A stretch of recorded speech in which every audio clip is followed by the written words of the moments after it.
오늘 본문 말씀 룻기의 말씀을 우리가 함께 보았습니다. 오늘 본문의 배경은요 사사시대입니다. 사사시대. 어떤 분들은 익히 사사시대에서 들어보신 분들도 계시고 또 생소하신 분들도 계실 겁니다. 사사시대는요 하나님께서 처음에 전능하신 하나님께서 창조를 하셨어요. 온 우주 만물을 창조하시고 그 창조의 시대가 이제 지나면서 사람들이 늘어가고 또 범죄하고 그죠? 그러면서 이제 노아 홍수를 경험합니다. 하나님께서 한번 심판하셔요. 그리고 또 사람들이 불었어요. 그리고 이제 하나님께서 또 바벨탑 사건으로 인해서 사람들을 흩으시죠. 그리고 나서는 그 성경의 역사가 이스라엘로 집중되는 것을 우리가 성경을 통해서 봅니다. 그리고 나서 하나님께서 이스라엘 백성들을 축복하시면서 함께 하시는데 이제 그때부터 족장 시대라고 불리우는 시대가 이제 이어집니다. 아브라함을 부르시고 또 이삭과 야곱으로 이어지는 그런 세대가 성경을 통해서 보여줍니다. 그 이후에 야곱의 아들 요셉을 통해서 애굽으로 그렇게 팔려가고 또 온 가족이 이민 가는 시간들이 있고 그 시간 애굽 시간을 이제 애굽에서 어쩌면 우리가 이민하듯이 그 이민 생활을 종으로서 또 한동안은 살게 되는데 그 시간을 지나서 출애굽을 하게 되죠. 하나님의 은혜로 출애굽해서 광야의 시간을 지나고 또 그래서 광야를 마치고 이제 들어가는 그 땅이 가나안입니다. 가나안 땅에 정착해서 이제 살아가는 또 시대, 왕이 세워지기 전까지의 시대, 그때가 바로 사사시대라고 불립니다. 사사들이 통치하던 시대. 그 사사시대의 특징이요 사사기 21장 25절에 잘 나타나 있는데 이렇게 말씀하고 있습니다. 그때에 이스라엘 왕이 없으므로 사람이 각각 그 소견에 오른 대로 행하였더라. 자기가 그냥 보이는 대로 행했던 시대입니다. 그냥 들리는 대로 살았고 보이는 대로 살았습니다. 눈에 보이는 가치를 따라서 움직이던 그렇게 살던 시대입니다. 자기 마음대로 살았다는 거예요. 그런 배경 속에 오늘 베들레헴의 상황은 흉년이 들었다. 룻기 초반부에 보면 흉년이 들었다 말씀하고 있어요. 그게 지금 오늘 성경 본문의 배경입니다. 불경기예요. 실업자들이 넘쳐나는 시기입니다. 창업을 해도 뭘 해도 되는 일이 없습니다. 참 어려운 시기입니다. 근데 그때에 그런 배경 가운데 오늘 룻기 본문에 보면 한 남자가 있었으니 그 남자의 이름을 소개하고 있는데 엘리멜렉이다. 오늘 그가 모압 지방에 이르러 오늘 처음에 우리 본문 말씀 읽었는데 그가 바로 엘리멜렉이라고 하는 사람이었습니다. 그 엘리멜렉이요 베들레헴을 떠났어요. 베들레헴을 떠나서 이방 나라 모압 땅으로 이제 이주를 하게 됩니다. 이민 가는 것이죠. 근데 사실은 그 엘리멜렉이 지금 베들레헴을 떠날 때는 아니었습니다. 떠나야 하는 순간은 아니었습니다. 그런데 간 거예요. 왜요? 그 보기에 좋은 대로 그 소견대로 행한 겁니다. 지금 베들레헴에 흉년이 들었어요. 뭘 해도 지금 먹고 살기 힘들겠다라는 생각을 가지고 가만히 돌아보니까 모압이 괜찮네. 그렇게 보니까 또 든 사람들 얘기 들어보니까 들리는 소리가 모압 땅에서 먹고 살만하더라. 보는 대로 들리는 대로 그냥 한 겁니다. 기도하지 않았습니다. 하나님의 음성 들으려고 하지 않았습니다. 그냥 보이는 대로 들리는 대로 그냥 모압 땅으로 간 겁니다. 와이프 나오미와 자기 아들 말론과 기련을 데리고 그 땅으로 모압 땅으로 이민을 갔습니다. 베들레헴을 떠났습니다. 여러분 그러면서 저는 이 베들레헴이 주는 영적 의미를 한번 생각해 보아야 될 거라는 생각이 들었어요. 베들레헴이 갖는 영적 의미는요 베들레헴은 떡집이라는 그 의미를 갖고 있는 지명입니다. 베들레헴은 떡집입니다. 그 이름처럼 풍성함이 있고 살기 좋은 도시예요. 아주 소도시죠. 예수님께서 태어나신 도시가 바로 베들레헴입니다. 예수님이 베들레헴이 동네에 그 지명을 의식해서 그런 말씀을 하셨는지 참 유머러스 하시다라는 생각이 들 만큼 예수님이 요한복음 6장 35절에서 이런 말씀을 하십니다. 예수께서 가라사대 내가 곧 생명의 떡이니, 그죠? 생명의 떡이니 내게 오는 자는 결코 줄이지 아니할 터이요 나를 믿는 자는 영원히 목마르지 아니하리라. 예수님께서 계셔서 더욱 베들레헴은 풍성한 떡집이 되는 겁니다. 여러분, 베들레헴은 예수님이 계실 때 풍년입니다. 예수님이 안 계시면 베들레헴은 아무리 떡집이라는 이름을 갖고 있어도 결국 흉년을 경험하는 도시가 되는 것입니다. 우리 인생도 마찬가지예요. 우리 신앙도 마찬가지예요. 예수님이 함께 계시면 우리 인생은, 우리의 삶은 풍년으로 경험되어질 줄로 믿습니다. 그러나 예수님이 안 계신다고 한다면 우리는 아무리 잘 살고 세상 사람들의 그 가치에 말이죠, 세상의 기준에 잘 살고 뭐 넉넉하고 뭐 평화롭게 보여도 그 삶은 흉년인 것입니다. 그 엘리멜렉은요, 그 베들레헴 이곳을 떠나지 말았어야 합니다. 그 베들레헴을 떠나지 말고 그 떡집을 떠나지 말고 그 안에서 잃어버렸던 하나님의 형상, 하나님의 음성, 예수 그리스도의 그 충만을 갈망하면서 하나님 앞에 구했어야 됐습니다. 그런데 눈에 보이는 형편 때문에, 그 흉년 때문에 그 베들레헴을 떠난 겁니다. 여러분, 우리 주변에 보면 회사 생활을 하더라도 쉽게 너무 그만두고 떠나는 사람들이 주변에 있지요. 아마 어쩌면 우리도 그런 경험들을 했을 수도 있습니다. 동료들과 조금만 마찰이 있고 힘들어도 떠나버립니다. 봉급 마음에 안 들어요. 나는 이렇게 뭐 조금 받는 것 같고 말이지, 내가 하는 일에 비해서 휙 떠나버립니다.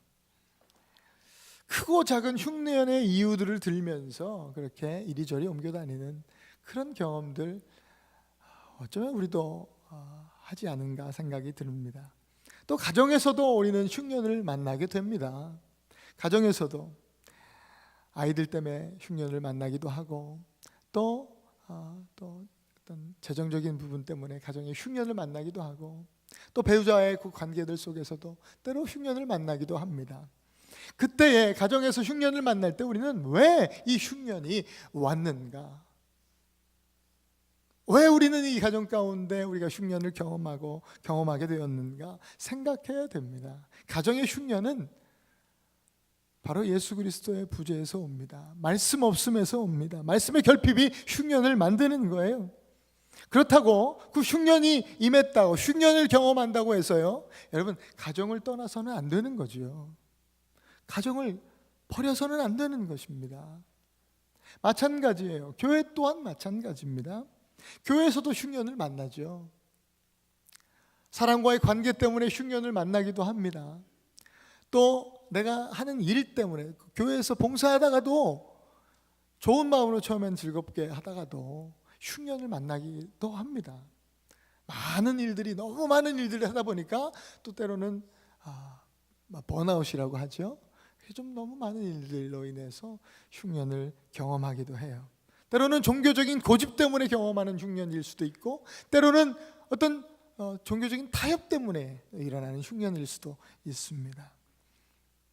마찬가지예요. 교회에서도 흉년을 만나면 왜 내가 지금 흉년을 경험하고 있는가? 하나님 앞에 기도해야 하겠습니다. 마찬가지입니다. 흉년을 경험하는 이유는 바로 그것이에요. 예수 없음입니다. 떡집에 떡이 없어요. 그것이 우리에게 흉년을 가져다 주는 겁니다. 말씀과 기도 없는 것에 생명의 떡이신 예수 그리스도께서 함께할 수 없기 때문이죠. 그래서 흉년을 우리가 경험하는 것입니다. 흉년을 만난다고 가정을 떠날 수 없듯이 교회도 마찬가지예요. 가정과 교회는 하나님의 관점에서 보면 똑같은 공동체예요. 흉년을 만났다고 교회를 휙 떠나는 그런 일들은 우리 가운데 있어서는 안 될 것입니다. 교회를 떠나는 이유, 가정을 우리가 떠나야 할 때와 또 머물러야 할 때가 반드시 있습니다. 그 기준이 그런데 흉년이 되어서는 안 된다는 거예요. 언제 떠나야 되냐? 창세기 12장 1절 보니까 너는 너의 본토 친척 아비 집을 떠나 내가 내게 지시할 땅으로 가라 하셨어요. 하나님의 말씀이죠. 하나님의 부르심입니다. 이것이 우리가 떠나야 되는 기준, 유일한 기준입니다. 흉년이 아닙니다. 하나님이 떠나라고 하시면, 또 하나님이 부르시면 그때는 떠나야 됩니다. 아무리 풍년이라도 하나님이 부르시면, 오히려 흉년의 자리로 하나님께서 가라 하시면 그때는 가야 됩니다. 여러분, 몇 해 전 저희 집 아이들을 스케이트를 배우러 보낸 적이 있습니다. 몇 해 전에 은결이, 한결이 그 첫째, 둘째 아이들을 이제 스케이트 배우는 데로 한번 보냈어요. 평생 처음 스케이트를 신어봅니다, 아이들이요. 제가 같이 따라갔어요. 라이드를 해주면서 따라가서 구경했어요. 어떻게 타는지. 저도 어릴 적에 스케이트를 타봐서 그 뒤로는 한 번도 타본 적이 없지만 그래도 그냥 구경하면서 있었습니다. 아이들이 이제 선생님이 스케이트를 이제 다 신고 와서 아이들을 조그마한 고만고만한 아이들을 세워놓고 이제 레슨을 하는 겁니다. 스케이트 티칭을 하는데 아이들이요 스케이트를 가만 보니까 저 멀리서 뭐라고 하시는지 선생님 말씀은 못 들었는데 갑자기 서 있다가 선생님 말씀 듣고 저보덕 다 넘어지는 거예요. 애들이 다 그냥 쭉쭉 넘어지고 또 일어났다가 또 넘어지고 계속 넘어져요. 아니 저 뭐 하는 건가? 가만 보니까 그 첫 시간 내내 그 선생님은 넘어지는 법을 가르치더라고요. 첫 시간에 넘어지는 법을 가르치더라고요. 아이들은 넘어지는 법을 배우고 있습니다. 첫 시간 가장 중요한 시간 아닙니까? 그 시간에 넘어지는 법을 가르친다면 스케이트 타는 거에 있어서 스케이트 타는 그 방법에 있어서 뭐가 제일 중요하다는 거예요? 넘어지는 거. 어떻게 넘어지느냐? 어떻게 스케이트 타다가 넘어짐을 잘 극복하느냐? 이게 정말 중요하다는 거죠. 여러분 빙판에서 넘어진다고요? 스케이트 에이 나 스케이트 안 탈래. 스케이트 벗어버리면 오늘날에 김연아가 있겠습니까? 넘어지는 법을 배우는 거예요. 흉년을 극복하는 법을 배우는 겁니다. 이게 참 우리 신앙생활에 참 중요하다라는 생각을 해보게 됩니다. 위대한 하나님의 사람도 이 넘어짐을 이 흉년을 잘 견디는 사람, 극복하는 사람입니다. 지혜롭게 견디는 사람이에요. 흉년 가운데 여전히 그 자리를 떠나지 아니하고 하나님 앞에 하나님의 부르심을 또 하나님의 음성을 기다리면서 풍년의 소망을 바라보며 하나님 붙들고 기도하는 사람, 그 사람이 위대한 하나님의 사람으로 쓰임받는 귀한 하나님 백성인 줄 믿습니다. 여러분 엘리멜렉은 불행히도 그런 사람이 아니었어요. 불행히도 베들레헴을 떠나버렸습니다. 거기 떠나면 안 되는데. 오늘 우리 성경을 읽는 독자들은 막 훈수는 잘 두잖아요. 우리는 그렇게 잘 안 되는데 이거 떠나면 안 되는데 말이지. 떠났다고. 아내인 나오미와 두 아들을 데리고 갔어요. 모압 땅은요 하나님이 아니라 그모스라는 신을 섬기는 땅이었습니다. 그러니까 단지 모압 땅으로 갔다, 이민 갔다 이것으로 그냥 성경의 그 의미가 거기 그냥 끝나는 게 아니라요. 모압 땅으로 갔다는 이야기는요 모압을 다스리는 그 그모스 신의 영향력 아래 들어갔다는 거예요. 하나님의 통치 아래서 그 이방 신의 통치 안으로 들어갔다 이 얘기예요.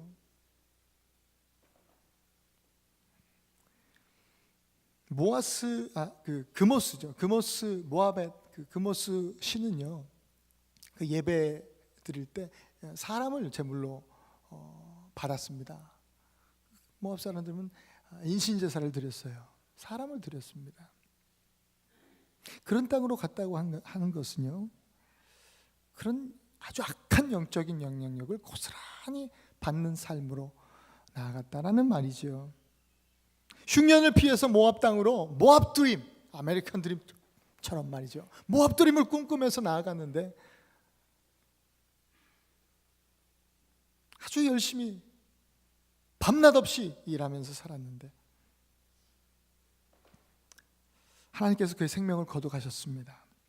험하게 죽고 말았어요. 엘리멜렉이요. 그 두 아들들이 그 땅에서 모압 여자들하고 결혼했습니다. 그래서 아버지가 못 이뤘던 이 모압 드림을 내가 한번 이루어 보겠다. 아들들이 또 열심히 살았습니다. 치열하게 살았습니다. 그런데 또 그 두 아들 모두가 험하게 그 아버지 뒤를 따라갔습니다. 어떻게 이런 일이 일어났을까? 여자들만 남은 거예요. 여러분, 그 가문은 끝난 거 아닙니까? 요즘 시대는 뭐 여자들도 이렇게 자기 성도 있고 호적에 호적에 여자 이름도 올릴 수 있게 되고, 뭐 한국은 그렇다면서요. 지금은 이제 세상이 달랐지만 고대 시대에는 남자들이 다 죽었다. 이거는 뭐 소망 없는 거예요. 끝난 거예요. 그 집안은 그냥 대가 끊긴 겁니다. 끝입니다. 나오미와 두 며느리 둘만 남았는데 오르바라는 며느리와 룻이라는 여자만 셋이나 와가지고 매일 하는 일이 뭐겠어요? 매일 우는 일밖에 더 하겠어요. 너무 슬퍼요. 너무 안타까워요. 매일 저녁마다 울고 그러는 가운데 나오미가 안 되겠다. 도저히 여기서 못 살겠다. 다시 내가 고향으로 돌아가야 되겠다. 베들레헴으로 가야 되겠다. 아무리 흉년이라도 그 땅이 하나님 계시는 땅, 내 고향, 거기가 내가 가야 할 곳이구나 라고 마음을 먹고 내가 베들레헴으로 돌아가겠다 이야기를 합니다. 며느리에게. 내가 가야 되겠으니까 너네들은 너희 어머니 집으로, 너희 집으로 가라. 며느리들에게 이야기를 했어요. 그때 며느리들의 반응이요, 이 오르바와 룻의 며느리들의 반응이 좀 다릅니다. 첫째 며느리 오르바는요, 그 가라라고 얘기했던 그 나오미의 이야기에 입맞춤으로 반응했어요. 둘째 며느리 룻은 붙잡음으로 반응했어요. 한 명은 입맞춤으로, 한 명은 오히려 더 붙잡음으로.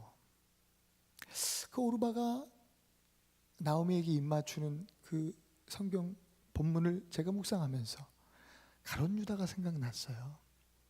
예수님께 입을 맞추고 자신은 멀찍이 떠나가면서 로마 병정들에게 예수님을 팔아넘겼던 가룟 유다. 어쩌면 우리도 흉년의 시기에 우리도 모르게 이렇게 오르바와 같이 행동하고 있지는 않은가, 다시 한번 돌아보아야 될 것입니다. 룻의 모습을 보면 그렇지 않았어요. 나오미를 붙잡습니다. 붙잡음으로 반응합니다. 우리 성경에 보니까 붙쫓았다라는 표현을 씁니다. 붙쫓았다. 흔히 쓰는 표현은 아닌데 붙쫓았다라고 번역했어요. 영어 성경은 아무리 찾아봐도 그런 표현은 없어요. 두 의미가 포함된 거잖아요. 붙쫓았다. 영어 성경은 클링이라고 그냥 라는 한 단어만 이렇게 계속 보여지는데, 히브리 원어를 보면요, 다바크라는 단어입니다. 이 단어가, 이 다바크라는 단어가요, 신명기 30장 20절에도 사용됩니다. 그 말씀이 어떤 말씀이냐? 내 하나님 여호와를 사랑하고 그 말씀을 순종하며 또 그에게 부종하라. 그는 내 생명이시오 내 장수시니 여호와께서 내 열조 아브라함과 이삭과 야곱에게 주리라고 맹세하신 땅에 내가 거하리라. 여기서 부종하다라는 단어가 바로 다바크입니다. 오늘 붙줬다라는 같은 말입니다. 원하는 이 말은 착 달라붙는다는 얘기입니다. 아주 엉겨 붙는다는 얘기입니다. 절대로 안 떨어지게 그냥 확 그냥 달라붙어 버렸다라는 뜻입니다. 완전히 붙어서 쫓아간다는 뜻이 다바크입니다. 여러분, 뛰는 놈 위에 나는 놈 위에 뭐예요? 붙어가는 놈이 있다라는 이야기가 있잖아요. 이 위대한 단어가요, 바로 다바크입니다. 나는 놈을 능가하는, 붙어가는 다바크가 바로 그런 뜻이에요. 이것을 한국 성경이 붙쫓았다라고 번역을 했어요. 참 잘 번역된 번역이라고 생각이 듭니다. 룻은 시어머니 나오미를 붙쫓았습니다. 그 의미는 그저 갈 데 없어서 그냥 따라갔다는 게 아니에요. 자기 친정에서 자기 안 받아줘서 그냥 나오미를 따라갔다, 이런 뜻이 아니에요.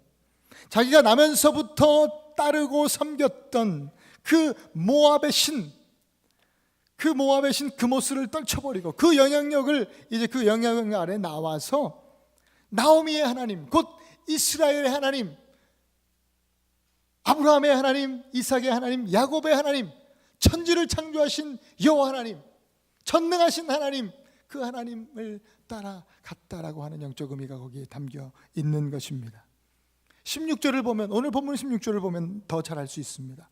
어머니께서 가시는 곳에 나도 가고 어머니께서 유숙하시는 곳에 나도 유숙하겠나이다 라고 하면서 이 룻이 고백하는 고백을 들어보세요. 어머니의 백성이 나의 백성이 되겠고 어머니의 하나님이 나의 하나님이 되시리니 할렐루야, 할렐루야. 이것이 바로 룻의 신앙 고백이었습니다. 어머니의 하나님이 이제 나의 하나님.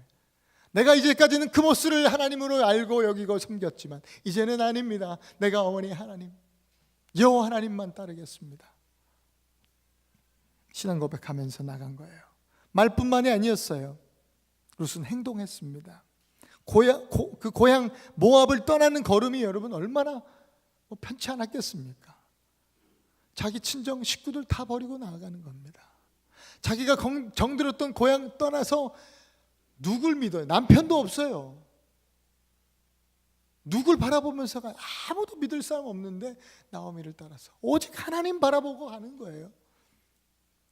한 걸음 한 걸음 가면서요, 베들레헴으로 향하면서 아마 12번도 더 생각했을 거예요. 아니, 돌아가야 되나? 내가 진짜 가야 되나? 아니, 우리 집으로 돌아갈까?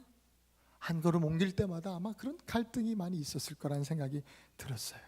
그러나 끝까지 포기하지 않고 넘어지면서도 그 흉년 속에서도 포기하지 아니하고 베들레헴으로, 떡집으로 향하여 은혜의 자리로 향하여 갑니다. 말씀을 읽으면서 세상에는 세 부류 사람들이 있겠다라는 생각을 해보았습니다. 첫 번째는 안 쫓는 사람, 두 번째는 덜 쫓는 사람, 세 번째는 붙쫓는 사람. 안 쫓는 사람은 예수님과 상관없이, 하나님과 상관없이 사는 인생들입니다. 그러나 그 사람들도 여전히 풍년을 찾아 갈망합니다. 풍년을 찾아 다닙니다. 풍년을 원하는 삶을 삽니다. 덜 쫓는 사람은요, 멀찍이 서서 예수님을 따라가는 사람. 우리 교회 안에 있는 우리도 때로는 그럴 때가 많이 있다는 생각이 듭니다. 베드로와 같은 사람, 멀찍이 서서 예수님을 쳐다보는 거예요. 몰래 따라가는 거예요. 그러다 어려움이 흉년이 임하면 어떻게 되죠? 베드로가 어쨌죠? 예수님을 부인하는 일들이 생기는 거 아닙니까? 멀찍이 서서 덜 쫓는 사람, 붙쫓는 사람, 이 사람이 바로 참 진리 되신 예수님을 온전히 붙잡고 쫓아가는 사람이지요. 내가 곧 길이요 진리요 생명이니 나로 말미암지 않고는 아버지께로 올 자가 없느니라 말씀하신 진리 되신 예수님을 붙들고 쫓아가는 사람, 붙쫓는 사람. 인생의 흉년은 예수 그리스도 주님을 붙쫓음으로 극복하는 것입니다. 이렇게 붙쫓는 하나님의 백성들 되실 수 있기를 축복합니다. 그렇게 주님을 붙쫓아 나갈 때에 우리에게는 그 하나님께 온전히 붙쫓음 받아서 나아가는 사람들에게 하나님의 놀라운 축복이 누려집니다. 그때 누리는 영적 유익, 영적 축복이요, 세 가지가 있겠다라는 생각을 해보면서 첫 번째는요, 약함이 강함이 되는 축복이 우리 가운데 있는 거예요. 여러분, 여기 종이 한 장이 있습니다. 아주 이거 어린아이도 저희 아이 정결이도 데려다가 손가락으로 푹 찔러보라면 이게 구멍이 푹 날 겁니다. 아주 약합니다. 이 종이 한 장이요. 그러나 이 강대상이 강철판이라고 생각해 보세요. 여기 딱 붙였습니다. 아주 콱 달라 붙였습니다. 그냥 붙여버렸습니다. 그러면 이 종이는요, 함부로 손가락으로 찌를 수 없는 종이가 됩니다. 그랬다면 큰일 나죠. 이 종이는 이 밑에 깔린 강철판만큼이나 강하게 되는 거예요. 주님을 붙쫓는 사람은 나의 약함이 주님의 강점으로 완벽 보완되는 은혜를 누리게 됩니다. 그렇다고 그렇게 강해졌다고 자랑할 수 있는 것은 아니지요. 그것은 나의 강함이 아니기 때문입니다. 종이가 강한 것이 아니라 밑에 깔린 강철이 강한 것이죠. 로마서 11장 17절에서 18절에 이런 말씀을 하십니다. 또한 가지 얼마가 꺾여졌는데 돌 감람나무인 내가 그들 중에 접붙임이 되어 참 감람나무 뿌리 진액을 함께 받은 자 되었은즉 그 가지들을 향하여서 자긍하지 말라. 자긍할지라도 내가 뿌리를 보존하는 것이 아니요 뿌리가 너를 보존하는 것이니라. 연약할 뿐 아니라 볼품없고 가치 없는 그 돌감람나무 가지가 참감람나무에 척 붙어버렸습니다. 그러니까 그 순간부터 이 돌감람나무는요, 이 참감람나무에 철썩 덜러붙어서 이제는 이 돌감람나무인데 말이죠, 볼 것 없는. 그런데 붙는 순간부터 그 인생은 참감람나무의 인생을 살게 되는 거예요. 참감람나무의 생명력을 그때부터 공급받게 되는 겁니다. 참감람나무의 그 능력과 그 가치를, 그 은혜를 끊임없이 공급받게 되게 되어 있습니다. 그런데 자랑할 것이 없음은 그 돌감람나무 가지가 잘난 것이 아니라 그 참감람나무의 뿌리가 그 가지를 온전히 보호해주고 붙잡아주고 있기 때문이다라고 하는 것입니다. 연약한 우리의 영혼이 예수 그리스도께 접붙임되었을 때, 예수님께 완전히 붙잡힌 바 되어서 주님을 따라갈 때에 예수 그리스도의 생명력이, 예수 그리스도의 그 능력이 우리에게 공급되어지는 것입니다. 자랑할 것이 없음은 그것이 우리의 것이 아닌 주님의 능력이기 때문에 오직 우리는 주님만 자랑하고 나아가면 되는 것입니다. 할렐루야. 예수만 자랑하면 되는 것입니다. 그때에 약함이 강함되는 축복이 누려질 줄로 믿습니다. 두 번째, 주님을 붙잡는 자의 축복은요, 고통이 소통되는 축복입니다. 여러분 십자가 앞에서 예수님이 기도하시는 장면 한번 생각해 보십시다. 기도하시면서 예수님이 그렇게 기도하셨어요. 주님, 하나님, 이 잔을 내게서 좀 옮겨 주십시오. 십자가 피할 수 있게 해주십시오 라는 기도 아니겠어요? 왜 주님이 그런 기도를 하셨을까? 죽음이 두려우셨을까? 십자가가 그렇게 무서우셨을까? 아니에요. 그럴 수 없어요. 그 십자가가 죽음이 무서워서 그렇게 기도하신 것이 아니에요. 세상의 죄를 모두 다 짊어지심으로 인해서 예수님께서 십자가 지셨잖아요. 그 세상 죄 때문에 그 십자가 지는 어떤 죽음이 아니라 죄 때문에 대신 내가 예수 그리스도께서 한 번도 그렇게 경험해 보지 못한 하나님과 떨어지는 그 경험들을 하게 되잖아요. 하나님과의 소통이 끊어지는 그것을 견딜 수 없었던 것이에요.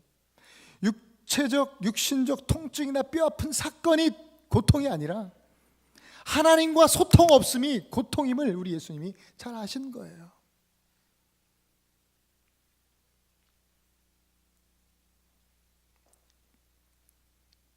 하나님과 소통 없음이 고통입니다.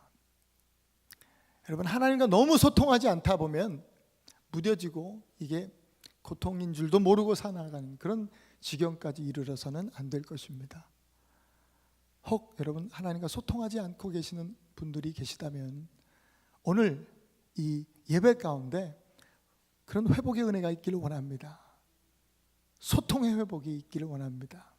주님과 소통하는 순간 우리 모든 고통이 사라질 줄로 믿습니다. 예수님께 붙어있는 것만큼 완벽한 소통은 없습니다. 예수님과 떨어져 사는 인생이 고통입니다. 예수 그리스도만 붙잡고 쫓아가실 수 있기를 바랍니다. 어떤 고통의 순간에서도, 어떤 흉년 앞에서도 하나님과 소통하는 축복을 누리게 될 줄로 믿습니다. 하나님과 소통하는 사람은 나의 계획대로 살지 않습니다. 하나님과 소통하는 사람은 눈에 보이는 소견대로 살아가지 않습니다. 하나님과 소통하는 사람은 하나님의 계획대로 살아갑니다. 하나님의 말씀 따라 살아가게 되어 있습니다. 마지막 세 번째, 하나님 붙잡는 자의 축복은요, 하나님의 뜻을 이루는 삶을 삽니다. 여러분, 모압의 여자 룻이 나오미가 아닌 다른 사람을 쫓았다고 한번 생각해 보십시오. 그 가족, 그 식구들 혹은 동서 오르바를 쫓아갔다고 한번 생각해 보십시다. 그렇다고 한다면 룻을 향한 그 위대한 하나님의 뜻과 하나님의 섭리, 하나님의 계획 전혀 알 수 없었을 겁니다. 자신의 삶 가운데 주님의 뜻이 이루어지는 것을 기대할 수 없는 삶이었을 겁니다. 그러나 나오미를 붙잡고 붙쫓아 모압을 빠져나와서 베들레헴으로 갔습니다. 베들레헴으로 그 떡집으로 왔습니다. 그랬더니 하나님의 섭리가 일어나기 시작하는 겁니다.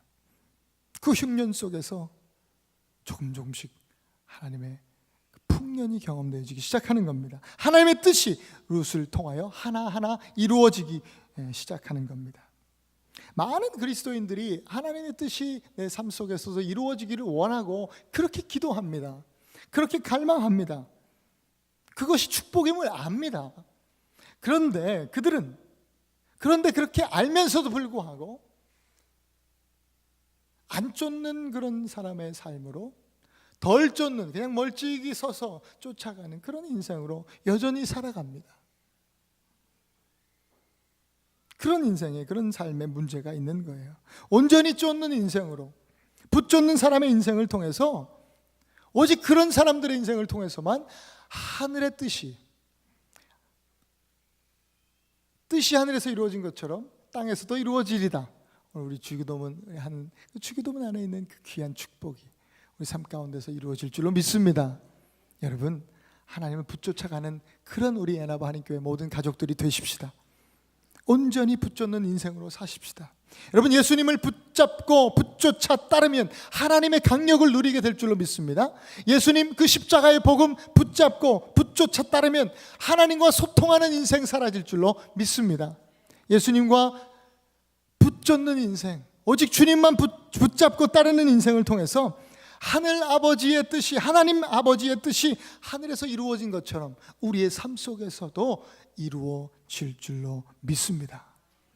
오늘 주님을 붙쫓는 삶으로 하나님 앞에 헌신되어져서 그런 축복을 누리시는 우리 에나바 모든 가족들 되실 수 있기를 축복합니다. 우리 함께 찬양하기 원합니다. 우리 갈보리 산 위에 3절 우리 찬양했으면 좋겠어요. 가사가 이렇습니다. 험한 십자가에 주가 흘린 피를 믿는 마음으로 바라봅니다. 어쩌면 우리가 지금 혹 우리가 영적으로 거한 땅이 모압일 수 있습니다. 오늘 이 시간에 우리 모압 땅에 있지만 우리 베들레헴을 바라보십시다. 떡집을 바라봅니다. 그 은혜의 자리를 사모하면서 바라보십시다. 믿는 마음으로 바라보십시다. 그것을 바라볼 때마다 나를 용서하고 내 죄를 사하시고 나를 붙드시는, 나를 품어 주시는 그 하나님의 사랑을 발견하게 될 줄로 믿습니다. 그래서 우리가 믿음으로 고백할 때 최후 승리를 얻기까지 주님의 십자가만 붙잡겠습니다. 복음 붙잡겠습니다. 예수님만 붙잡고 쫓아가겠습니다. 빛난 면류관 받는 그 순간까지 험한 십자가 붙들겠네. 우리 믿음으로 고백하면서 이 찬양 하신 후에 우리 함께 좀 기도했으면 좋겠어요. 결단하며 헌신했으면 좋겠어요. 주님만 붙잡겠다고 찬양합니다. 험한 십자가에 주가 흘린 피를 믿는 마음으로 바라보니 나를 용서하고 내 죄 사시려 주가 흘리신 보혈일세. 주님 최후 승리를 얻기까지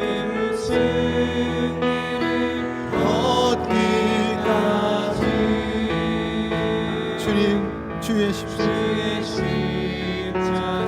사랑하리. 빛난 면류관 받기까지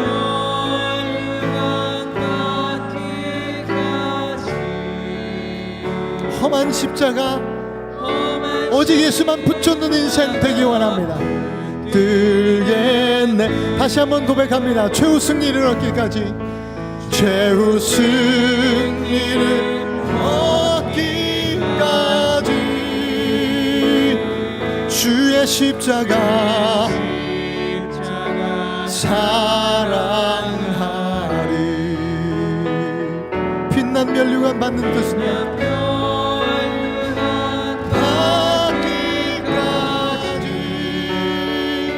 험한 십자가 주님 오직 예수님만 붙들겠습니다. 붙잡겠습니다. 우리 시간 같이 한번 기도했으면 좋겠습니다. 우리 하나님 앞에 시간 재연신하며 함께 한번 통성으로 기도합니다. 기도하십시다. 하나님 감사합니다. 오늘 아버지 하나님 말씀을 기억합니다. 주님을 붙잡는 삶으로 나아갈 수 있게 원합니다. 얼마나 수시로 내가 아버지 베들레헴을 떠나 모압으로 나아가는지 모릅니다. 주여 아버지 하나님 베들레헴을 떠나면 안 되는데 하나님 아버지 나도 모르게 아버지 하나님 보이는 대로 들리는 대로 이리 갔다 저리 갔다 주여 아버지 예수 그리스도의 다스림 통치 안에 있지 아니하고 아버지 하나님 그 모습이 이방신의 아버지 하나님 세상의 가치에 아버지 이리저리 휩쓸리는 우리들의 모습입니다. 주님 아버지 하나님 이제는 그런 삶의 패턴을 이제 끊어버리고 하나님 더 이상 모압에 있기를 거부하고 주여 오직 주님의 십자가 붙들고 주여 이제 다시 한번 떡집으로 그 베들레헴으로 주님 계시는 땅으로 하나님 아버지 나아갈 수 있는 믿음의 걸음걸음 옮겨 나아갈 수 있는 우리들 되게 하여 주시옵소서. 하나님 아버지 하나님 주님을 쫓되 덜 쫓는 인생 멀찍이 서서 따르는 인생 되지 않게 하시고 주님과 완전히 아버지 하나님 붙어서 아버지 붙잡는 인생으로 하나님 살아갈 수 있도록 우리 하나님 교회 모든 성도님들 가운데 은혜를 부어 주시옵소서. 주여 아버지 하나님 모든 리더들부터 우리 아버지 하나님 모든 아버지 우리 교회 어른들부터 우리 사랑하는 자녀들에 이르기까지 하나님 그렇게 한 사람도 예외 없이 주님께 붙잡힌 바 되어서 아버지 하나님 모든 흉년을 우리 인생에 아버지 경험되어지는 영적인 흉년을 지혜롭게 하나님 말씀으로 은혜로 감당해낼 수 있는 아버지를 낼 수 있도록 주여 인도하여 주옵소서. 그래서 하나님 날마다 우리 삶 속에 영적인 풍년을 경험하는 하나님의 백성들 우리 예나바 한인교회 될 수 있도록 주님 역사하여 주시옵소서. 감사하며 존귀하신 예수님 이름으로 기도합니다. 아멘.